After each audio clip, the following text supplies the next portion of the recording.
ہم کریں گے ہر مظلوم کی حمایت۔ بسم اللہ الرحمن الرحیم۔ السلام علیکم، میں ہوں حرین فاطمہ اور آپ دیکھ رہے ہیں حمایتی نیوز HD چینل۔ نظر ڈالتے ہیں آج کی اہم خبروں پر۔ ابراہیم حیدری پاکستان فشر فوک فورم کی جانب سے آج ابراہیم حیدری موٹانی جیٹی پہ ایک عظیم الشان جلسہ ہوا، جس میں ہزاروں کی تعداد میں ماہی گیروں، مردوں، خواتین، بچوں، بزرگوں، سول سوسائٹی کے لوگوں نے شرکت کی۔ کراچی کے مختلف علاقوں سے آنے والے جلسہ گاہ اپنے حقوق کے نعرے لگاتے، گیت گاتے، جھنڈے لہراتے ہوئے جلسہ گاہ میں داخل ہوئے۔ جلسے میں ٹھٹا، جاتی بدین، حیدرآباد، جامشورو، عمرکوٹ، کنبر، سکھر، کشمور اور دیگر اضلاع سے نمائندوں نے شرکت کی۔ جلسہ گاہ کے پینڈال میں بینر، پلے کارڈز، جھنڈے لگے ہوئے تھے، جن میں ماہی گیروں کے حقوق کے مطالبات اور نعرے لکھے ہوئے تھے۔ جلسے کا افتتاح تلاوت قرآن پاک اور شاہ لطیف کے اغوائی سے ہوا۔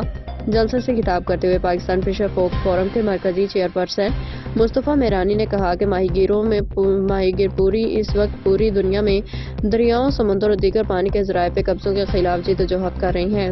ہم پاکستان میں بھی پائیدار فشریز پالیسی نافذ کروانے، مچھلی کے ریٹ بڑھانے، سوشل سیکیورٹی، پنشن، ماہی گیروں کے لیے تیل کی قیمتوں میں رعایت کے لیے مسلسل 26 سالوں سے کوششوں میں مصروف ہیں۔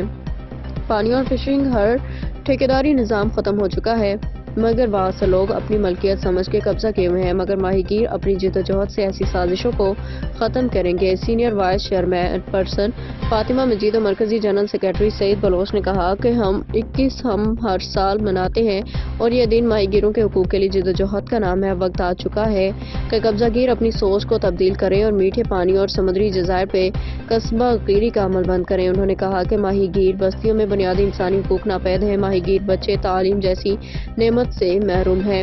وفاقی حکومت اور سندھ حکومت سے بات کر کے فشریز پالیسی کو نافذ کروائیں گے اور اس حوالے سے ماہی گیروں کا بھی اصلاح مصالحت ہوگی۔ باقی کافی ایشوز پہ بات کی گئی اور انشاءاللہ ان کو حل کروائیں گے۔ پاکستان فشر فوک فورم کے رہنما مجید موٹانی، گلاب شاہد، طالب کچی، ایوب، شان لطیف ڈوری، انسانی کمیش پاکستان کے chairperson Asad Iqbal Butt, national trade union کے سیکرٹری ناصر منصور، PS 87 کے صدر جان علی عالم جاموٹ، نذیر بھٹو اور چیئرمین ابراہیم حیدری ٹاؤن اور نے خطاب کیا۔ اب تک کے لیے اتنا ہی۔ مزید خبروں اور اپڈیٹ سے باخبر رہنے کے لیے دیکھتے رہیں حمایتی نیوز HD چینل۔